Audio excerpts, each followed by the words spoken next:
आँख रहे लाल भोले, पी के काला माल भोले। मेरी आँख रहे लाल भोले, पी के काला माल भोले। मेरा कोई ना सहारा, दिल रोए से बेचारा। हाँ कोई ना सहारा, दिल रोए से बेचारा। या वह उसे के ये ख्याल भोले।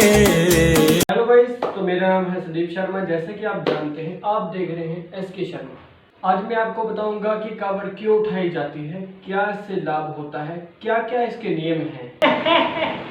वो तो ठीक है चाचू, लेकिन मुझे ये बताओ कि जब हमें YouTube पे काफी सारी ऐसी वीडियोस मिल जाएंगी तो हम आपकी वीडियो क्यों देखें?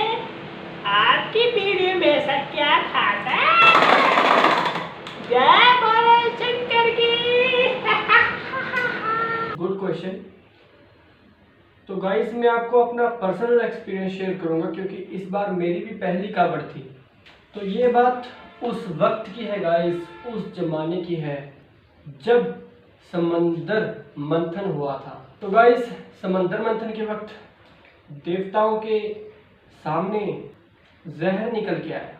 सभी देवताएं घबरा गए कि इस जहर को अगर हम पानी में मिलाएंगे तो सारा पानी जहरीला हो जाएगा, अगर हम इसको ऐसे ही छोड़ देंगे तो पशु पक्षी मर जाएंगे। तब मेरे शिव जी आए, मेरे भोले आए, उन्होंने वह जहर जल के समान पी लिया। लेकिन वह विष बहुत घातक था गाइस। उसने महादेव के कंठ में, महादेव ने धारण तो कर लिया, लेकिन उस जहर ने महादेव के कंठ नीला कर दिया, इतनी सारी गर्मी होने की वजह से।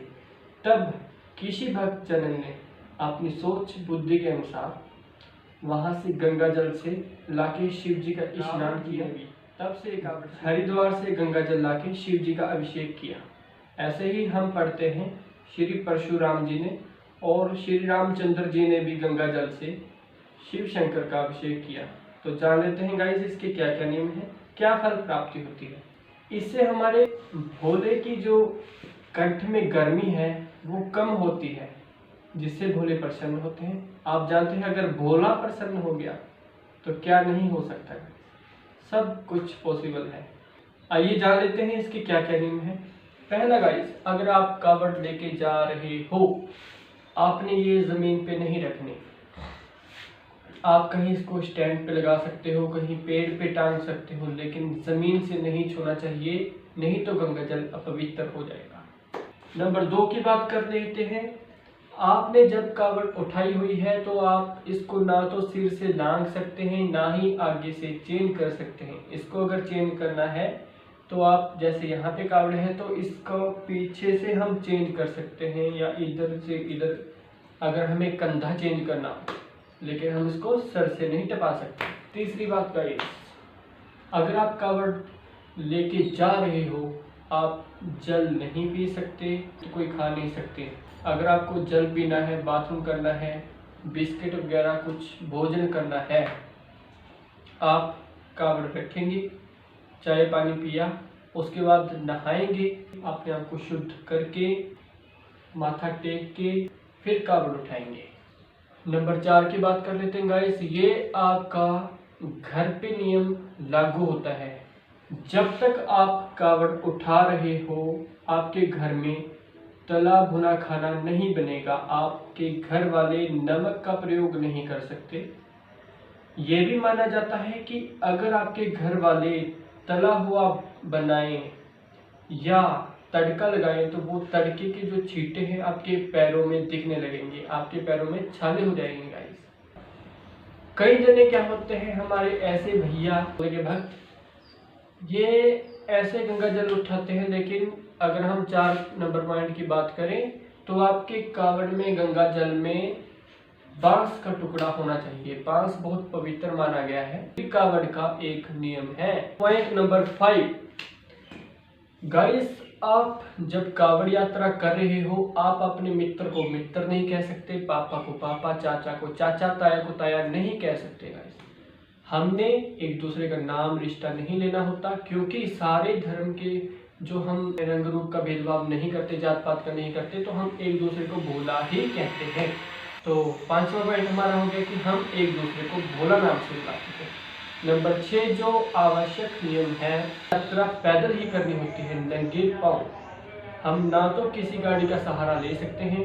अगर हम मोटरसाइकिल पे गाड़ी में बैठ के जा रहे हैं, हमारी यात्रा सफल नहीं होगी। हमें पैदल करनी होती है यात्रा। पैर में चप्पल ना हो तो ज़्यादा अच्छा है, लेकिन मॉडर्न ज़माने के हिसाब से हम चप्पल बूट पहन लेते हैं गाइस, जिसका ज़्यादा फल नहीं मिलता। कहीं भी कावड़ को 11 घंटे से ज़्यादा नहीं रख सकते। यानी कि अगर आप कहीं पे भी शिविर में ठहरे हो तो 10-11 घंटे में तैयार होकर रोटी खा के आप आराम करके निकलो। वहाँ से 11 घंटे से ज़्यादा आप नहीं रुक सकते। दूसरी भी माना जाता है गाइस कि अगर आपने शिविर में खाना खाया है तो 50, 60, 70, 100 जितनी आपकी श्रद्धा उतने पैसे डाल दीजिए। अगर आप शिविर में खा रहे हो किसी का फ्री का, ये भी खाना इसमें माना नहीं जाएगा। उसका भी आपको हिसाब किताब बाद में देना पड़ेगा। या आप मान लो कि आपकी जो यात्रा है उसका फल आपको कब मिलेगा। भक्त जन सोचते हैं कि हमने तो कावड़ यात्रा की भी है, भोले ने हमारे कुछ खास किया भी नहीं। ये कुछ नियम है भक्तों, अगर हम इन नियमों का पालन करते हैं तो भोले जरूर खुश होते हैं, हमें जरूर फल मिलता है। अगर हम इसमें से कोई रूल तोड़ देते हैं तो फल कम मिलता है, जिसको हम सोच लेते हैं कि फल नहीं मिला, लेकिन जो बोले करते हैं अच्छे के लिए करते हैं। बोलो जय भोले। अच्छा चाची, ये बताओ कावड़ कितने तरह की होती है, क्या क्या काम आती है, हम कौन सी उठानी चाहिए कावड़, ये तो मुझे नहीं पता। जय भोले। बहुत अच्छा क्वेश्चन। कावड़ मेन 4 तरह की मानी गई है, खड़ी कावड़, झूला कावड़, झाकी कावड़, डाक कावड़। इनमें क्या क्या फर्क है? डाक कावड़ में गाइस आप रुक नहीं सकते। 3-4 जने इसमें जैसे बाइक पे होते हैं और बाकी कुछ साथी 10-12 जने गाड़ी में होते हैं। ये आपस में बंदे चेंज करते रहते हैं। इसमें एक साथी भागता है, जब वो थक जाता है 500 मीटर चल के, 400 मीटर चल के, 200 मीटर चल के अपने स्टेमिना के अनुसार, तो दूसरा साथी बिना रुके उससे कावड़ ले लेता है, वो भागता है। जब वो थक जाता है वो तीसरे को पकड़ा देता है। तीसरा कावड़ पकड़ के जो कावड़ होती है उसमें भी गंगा जल होता है गाइस। हर तरह की कावड़ में गंगा जल आपको मिलेगा। ये भक्तों की श्रद्धा है। कोई 51 लीटर ले जाता है, कोई हम देखते हैं यूट्यूब पे 102 लीटर, 109 लीटर, और एक भक्तजन तो 151 लीटर पानी भी गंगा जल का ले गया है। कावड़ को कहीं पे रख नहीं सकते, स्टैंड पे भी नहीं गाइस। उनको कंधे पे रखनी होती है कावड़ और पैर हिलाते रहना होता है। भाव ये है कि कावड़ आपकी रुकनी नहीं चाहिए, इसको बोलते हैं खड़ी कावड़। हम देखते हैं भक्त इतने तरह के हैं, इतने श्रद्धा वाले हैं। आप देखोगे एक बूढ़ी माता जो कि 100 साल की है गाइस, 20 साल से कावड़ ला रही है। आप यकीन नहीं मानोगे, यूट्यूब पे भर के देखना, उसको अपने 3 जन्म की कथा याद है कि मेरा जन्म वहाँ हुआ, वहाँ पे वो बेटा रहता है, ये है वो। गाइस आप मानोगे नहीं, यूट्यूब पे सर्च करके देखना। हम देखते हैं रामपुर की बात है, एक नौजवान अपने माता पिता को भी कावड़ में उठा के गंगा जल का स्नान करवा के, जो सबसे पुण्य का काम उसने किया है। 3 करोड़ की डीजे, 3 लाख की डीजे, इतनी महंगी इतना खर्चा भक्तों ने किया है गाइस। मेरा दिल खुश हो गया। मैं भी उन पे कृपा जरूर करेगा। अच्छा चाचू, मुझे ये तो बताओ आपको आने में कितने दिन लगे, क्या क्या फैसिलिटी मिलती है हमें शिविर में, वो भी तो बताओ ना। अगर बात करें गाइस तो मेरे को, हम 21 तारीख को वहाँ से चले थे, हमें 26 तारीख को यहाँ पे पहुँचे। मेरी सिंपल कावड़ जो झूला कावड़ है, हम जिसको रख सकते हैं आराम से, वो हम कावड़ लेके आए थे। और आप 3 दिन में भी कावड़ ला सकते हैं, 4 दिन भी आपको लग सकते हैं, 5 भी लग सकते हैं, कईयों को 6 भी लग जाते हैं। और यहाँ पे आके हम 14 को जल अर्पित करते हैं। जब हम हरिद्वार के बाहर निकलते हैं तो शिविर ही शिविर मिलेंगे आपको, दिल खुश हो जाएगा आपका। जहाँ आप चाहे रुक सकते हैं, खा सकते हैं, पी सकते हैं, सो सकते हैं, कोई पाबंदी नहीं है। नहाने का बहुत अच्छा अरेंजमेंट किया हुआ था। एक पाइप के बीच में, पाइप के यहाँ पे गड्ढे कर कर के फुवारा बनाया हुआ था गाइस। और अगर आप फ्रेश जाते हो सुबह सुबह फ्रेश होने, जो भी आपने कपड़े पहन के आप कपड़े पहन के गए हो, कच्छा बनियान टी शर्ट, आपको सब उतार के जाना है। आप सिर्फ अंडरवियर में जाएं, मेरी सलाह है। क्योंकि अगर मान लो आपने साफ कपड़े पहने हैं तो आप फ्रेश में गए, आके आपको साथ के साथ कपड़ों के साथ नहाना पड़ेगा, उसको धोना पड़ेगा अच्छे से। कोई भी कपड़ा आपका 24 घंटे से ज़्यादा नहीं रह सकता, उसमें बदबू हो जाती है, आपको उसको धोना पड़ेगा गाइस।